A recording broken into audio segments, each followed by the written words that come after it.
The Orton-Gillingham approach is a multisensory method of teaching reading involving visual, auditory.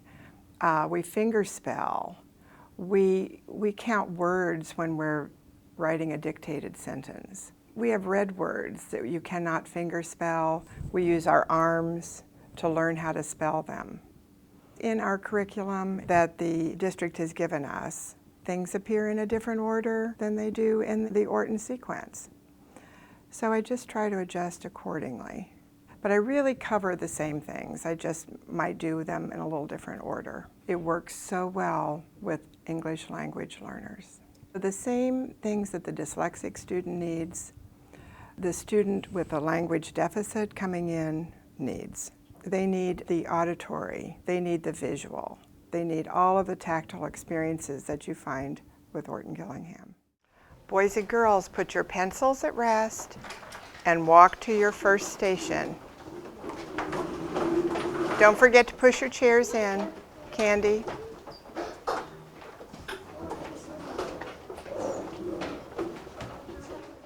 All right, today we're going to start on the auditory part of our lesson. So I'm going to pass out your booklets. Take a pencil and pass. Because I am a teacher of 26 students, I do not have the luxury of teaching one or two at a time. I find that my luxury is teaching Orton-Gillingham in small group. And because of time constraints, I can't do an entire lesson in one sitting, so I break it into parts.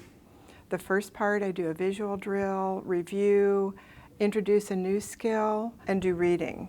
The second day, I do the auditory drill, which I was doing today, dictated sentences, and blending. Blending in the small group, to speed things up, I use sheets that have words on them, and we go through those together and touch them and blend. When we met the beginning of the year, I used the cards and we flipped them, and we had a lot of practice with that. But we've just kind of moved on, and now we're using the sheets because dictated sentences take longer. There are things that just come up where you need to cut back in one area. I'm not cutting back on the blending, I'm just cutting back on how I do that. We have a letter A. Can you write all the ways we can write the sound of A? Let's try it. What's the first way? Plain old A. Plain old A, right. Is that with an O? Good, A consonant E. Good, I want to hear you say that. Good, good. I try to give a lot of instant gratification to these children, and each one of them will say, teacher station is my favorite time of the day. And you would think, well, because they're getting a lot of attention, they probably think that. No, they feel successful with Orton-Gillingham. And I try to show them with the stars that they are successful, and they really respond to it in a positive way. Good. Comma, Good, A-Y. that's great. A-Y. Oh, and when would we use At AY? the end of the word. Wonderful. Let's take it to the paper. I can hardly reach you, honey. Okay, let's try another vowel. Let's try the vowel I. What's the first way? Plain old I. Yeah, just I by. Consonant E. Good. Take it to the paper. Comma, I-G-H. Comma. N-Y. Good job. And Y at the end of the word. Oh, good, Vilma. We've got a Y at the, oh, those are beautiful. Good job. Okay. Oh, wonderful. Let's try another vowel. What would we put after our I consonant E, honey? What's another way? I-G-H. Antoine, can you say that louder for me? I-G-H. Let me see you write that, please. Good. And there's a last way.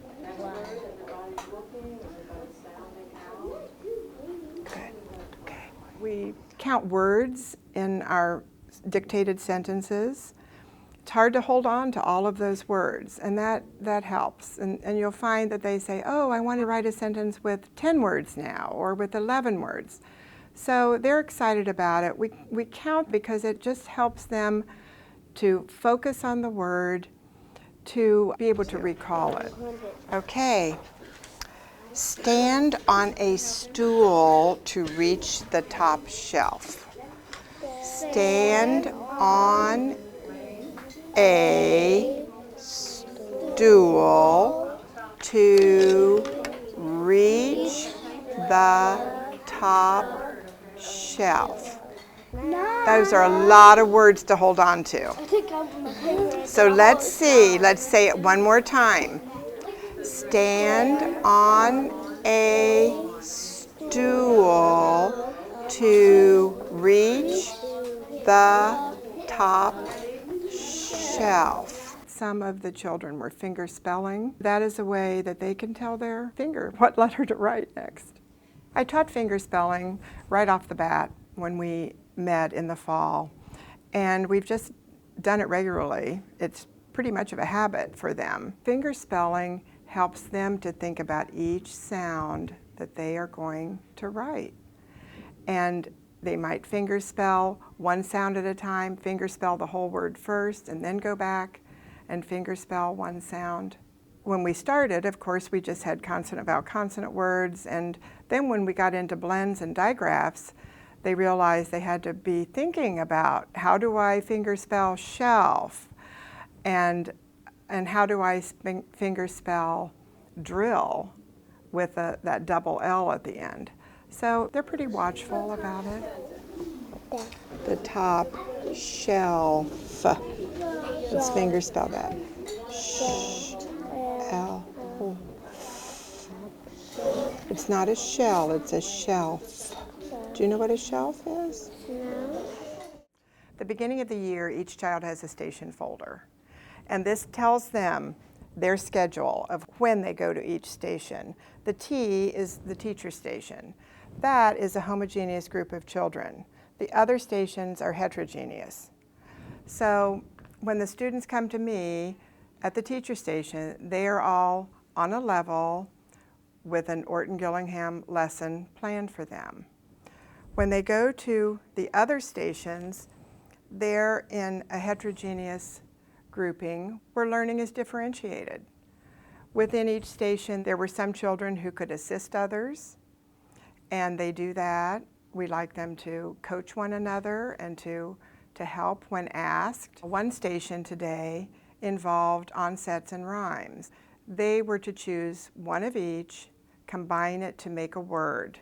I think it's a real word because you put apples in a bin. Yeah.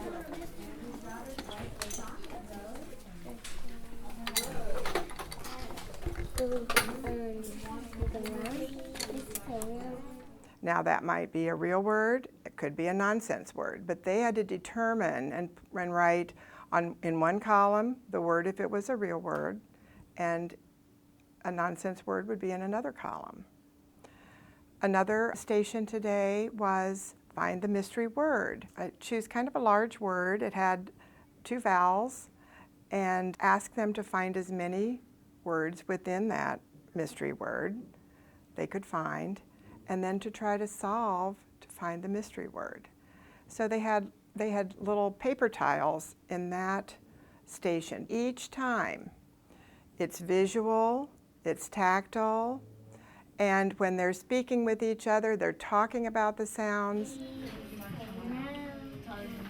Is this a word? Yeah. Is this a word? Tyrant. Tyrant. Is this a word? That's a line.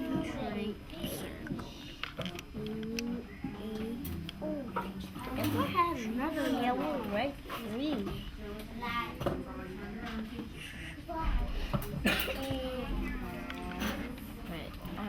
Arc.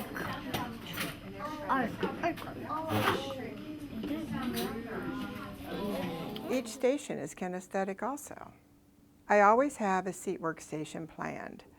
You didn't see that today because students did not have video releases who could be in here during that time. Let's collect your pencils and walk back to your seats.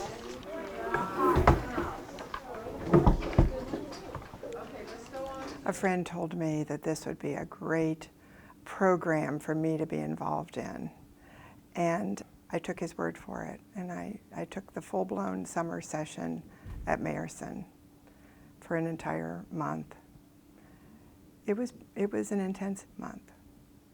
It's been very humbling for me to see what I've been able to offer these English language learners. Today's group was one of the struggling groups. They've made tremendous gains this year. One little gal moved from struggling to excelling through this program, who was in this group. 2 others moved from a higher level to the green level. It's humbling to think of what this Orton-Gillingham program has done for them.